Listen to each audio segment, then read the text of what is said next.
How to sync your contacts on TikTok. Hello everyone, welcome back to our YouTube channel. So without any further ado, let's get right into the video. So first, locate your TikTok application, then open it.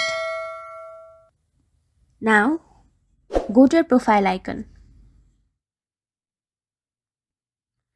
After that, tap on the menu bar from your top right corner. Go to settings and privacy.